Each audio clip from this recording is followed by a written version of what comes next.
بسم اللہ الرحمن الرحیم نحمده ونصلی علی رسولہ الکریم اما بعد۔ سیرت النبی صلی اللہ علیہ وسلم کا درس نمبر 71، حضور اکرم صلی اللہ علیہ وسلم کا سفر ہجرت اور مسلمانوں کے لیے اس میں سبق۔ جب آپ علیہ الصلوۃ والسلام نے حضرت علی رضی اللہ تعالی عنہ کو لوگوں کی امانتیں سپرد کی اور ان کو آپ نے اپنے بستر پر لیٹنے کا حکم دیا اور آئندہ کی ہدایات دے کر آپ علیہ الصلوۃ والسلام گھر سے باہر نکلے، جہاں کفار قریش آپ کے گھر کا گھیرا کیے کھڑے انتظار کر رہے تھے تاکہ آپ علیہ الصلوۃ والسلام نکلے تو وہ اپنے ناپاک ارادے کو پائے تکمیل تک پہنچائے۔ جس ذات نے آج تک کسی ظالم دشمن پر بھی ہاتھ نہیں اٹھایا تھا، یہ ظالم اس کے خون سے زمین حرم کو رنگین کرنا چاہتے تھے۔ وہ ہستی جس سے زیادہ کسی نے انسانی خون کا احترام نہیں کیا، یہ سب مل کر اسے قتل کرنا چاہتے ہیں۔ ابو جہل بدبخت کے بارے میں آتا ہے کہ باہر کھڑا ہوا ہنس ہنس کر لوگوں سے یہ کہہ رہا تھا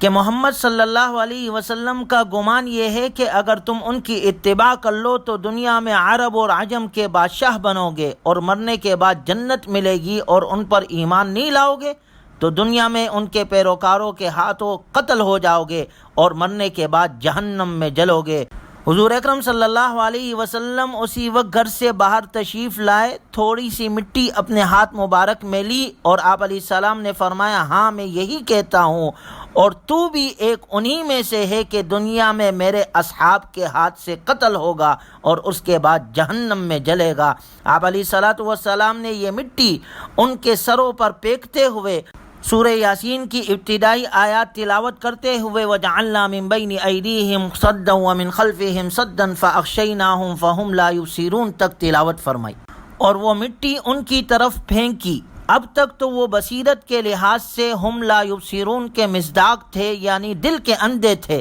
اب تھوڑی دیر کے لیے ان کی بصارت پر بھی ہم لا یبصرون کا پردہ پڑ گیا کہ اللہ نے ان کی آنکھیں بھی اندھی کر دی، ان کی آنکھوں پر پردہ ڈال دیا کہ آپ علیہ الصلوۃ والسلام ان کے سامنے سے گزر گئے اور کسی کو نظر نہ آئے۔ اس دوران ایک شخص آپ علیہ الصلوۃ والسلام کے گھر کے پاس سے گزرا تو قریش کی جماعت سے دریافت کیا کہ تم لوگ یہاں کیوں کھڑے ہو اور کس کے منتظر ہو؟ انہوں نے کہا، ہم محمد صلی اللہ علیہ وسلم کے منتظر ہیں کہ وہ باہر آئے تو ہم انہیں قتل کر دیں، نعوذ باللہ۔ اس شخص نے کہا، اللہ تم کو ناکام کرے، محمد صلی اللہ علیہ وسلم تمہارے سروں پر مٹی ڈال کر گزر بھی گئے ہیں۔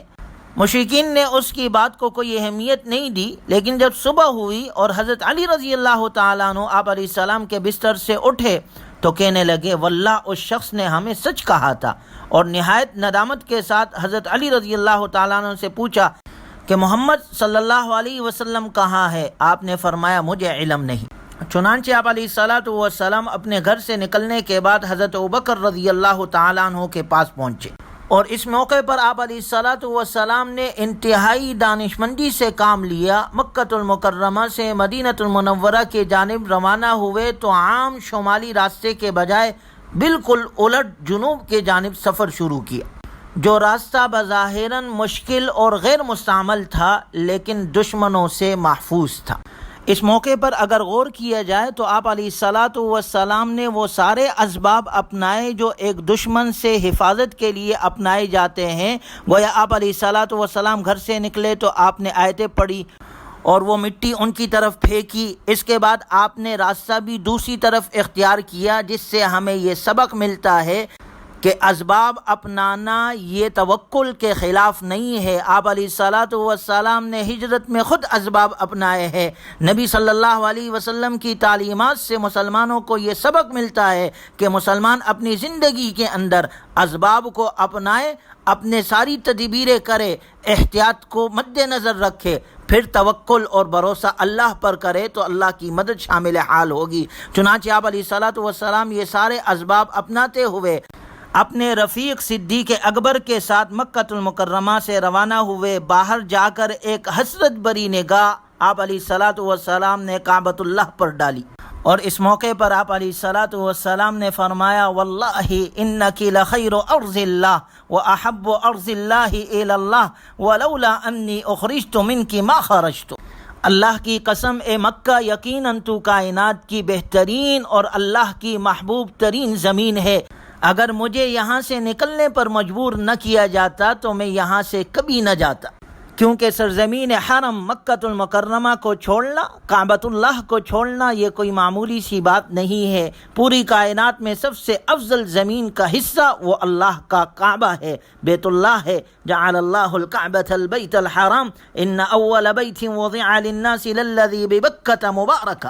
روئے زمین پر سب سے پہلا گھر اللہ کا بنایا گیا ہے، اور اسے جو عظمت اور فضیلت حاصل ہے وہ زمین کے کسی حصے کو حاصل نہیں۔ بیت اللہ کی محبت مسلمانوں کی روح اور خون میں پیوست ہے۔ اور پھر رسول اللہ صلی اللہ علیہ وسلم کی جائے ولادت، آپ علیہ الصلاۃ والسلام نے اپنی زندگی کے 52 سال یہاں گزارے، لیکن اس کے باوجود جب ہجرت کا حکم آیا تو آپ علیہ الصلاۃ والسلام نے امت کو یہ سبق دیا کہ مسلمانوں کے لیے سب سے اہم چیز ان کا عقیدہ ہے، ان کا دین ہے۔ مسلمان اپنے دین اور اپنے عقیدے کی حفاظت کے لیے بیت اللہ کو، مکۃ المکرمہ جیسے شہر کو بھی اللہ کے حکم پر اسے چھوڑنے کے لیے تیار ہو جاتا ہے، کیونکہ اس وقت مکۃ المکرمہ کی زمین دین اسلام کے لیے، دین حق کے لیے بالکل تنگ ہو چکی تھی اور ہجرت فرض تھی۔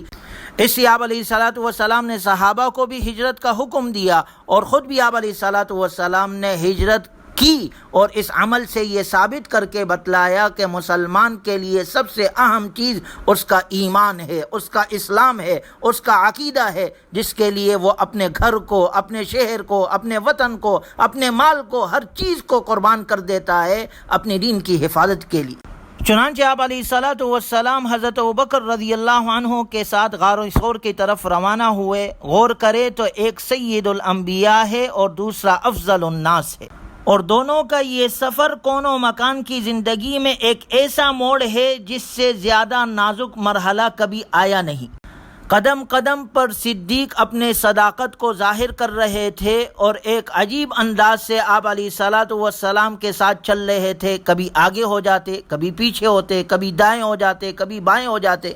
گویا ایک پروانہ جو اپنے شمع کے گرد چکر کاٹ رہا ہو۔ جب آپ علیہ الصلاۃ والسلام نے حضرت ابوبکر رضی اللہ تعالیٰ عنہ کی یہ کیفیت دیکھی تو آپ نے سبب پوچھا کہ یہ کیوں کر رہے ہو؟ تو اس موقع پر حضرت ابوبکر رضی اللہ تعالیٰ عنہ نے عرض کیا کہ مجھے جس سمت سے آپ پر خطرہ محسوس ہوتا ہے میں ادھر آ جاتا ہوں، تاکہ اگر کوئی مصیبت آئے تو میں اس مصیبت کو سہوں اور آپ علیہ الصلاۃ والسلام محفوظ رہیں۔ یہ صدیق کی صداقت تھی، یہ صدیق کی محبت تھی، اور یہ صدیق کی اطاعت تھی، جس نے اپنے عمل سے قیامت تک کے مسلمانوں کو یہ بتلا دیا کہ محبت اسے کہتے ہیں، اطاعت اسے کہتے ہیں کہ قدم قدم پر اپنی جان رسول اللہ صلی اللہ علیہ وسلم کے لیے پیش کر رہے ہیں، اور ہر طرف سے آپ کی حفاظت کے لیے کوشش کر رہے ہیں۔ اور اس کے بعد دیکھیے، جب چلتے چلتے حضور اکرم صلی اللہ علیہ وسلم کے پاؤں مبارک پر خراش پیدا ہو گئی، یہ کیفیت دونوں ہی کی ہوئی ہوگی، لیکن صدیق اکبر نے اس تاریکی میں حضور اکرم صلی اللہ علیہ وسلم کے انداز رفتار سے اسے محسوس کر لیا، تو حضور اکرم صلی اللہ علیہ وسلم کو اپنے کندھوں پر اٹھا لیا۔ یقیناً ان نوکیلے پتھروں نے حضرت ابوبکر رضی اللہ تعالیٰ عنہ کے پاؤں کو اور زیادہ مجبور کرنا شروع کیا ہوگا، لیکن اب یہ رفیق سفر اور یہ صدیق اکبر پہلے سے زیادہ چستی کے ساتھ سنبھل سنبھل کر چلنے لگے، اور نہ جانے کتنی مسافت اس طرح طے کی، اور اس طرح حضرت ابوبکر رضی اللہ تعالیٰ عنہ اور آپ علیہ الصلاۃ والسلام غار ثور تک پہنچے۔ غار کے دہانے پہنچنے پر جب آپ علیہ الصلاۃ والسلام اندر جانے لگے تو حضرت ابوبکر رضی اللہ تعالیٰ عنہ نے عرض کیا کہ اللہ کے رسول آپ انتظار کیجئے، داخل نہ ہو۔ چنانچہ حضرت ابوبکر رضی اللہ تعالیٰ عنہ غار کے اندر داخل ہوئے اور غار کی صفائی کی، پھر جہاں کہیں سوراخ نظر آئے وہاں اپنی چادر پھاڑ کر اس سوراخ کو بند کیا، حتیٰ کہ چادر ختم ہو گئی مگر کچھ سوراخ باقی رہ گئے۔ حضرت ابوبکر رضی اللہ تعالیٰ عنہ نے اس سوراخ کو اپنے ایڑی سے بند کر دیا۔ اس موقع پر بھی حضرت ابوبکر رضی اللہ تعالیٰ عنہ کی محبت کا اندازہ کرے کہ غار میں پہلے خود گئے، صفائی کی، اور جب ہر اعتبار سے مطمئن ہو گئے تو پھر انہوں نے آپ علیہ الصلاۃ والسلام سے گزارش کی کہ آپ اندر تشریف لے آئیں۔ جب آپ علیہ الصلاۃ والسلام اندر تشریف لے آئے اور آپ تھکن محسوس کر رہے تھے تو حضرت ابوبکر رضی اللہ تعالی عنہ کی آغوش میں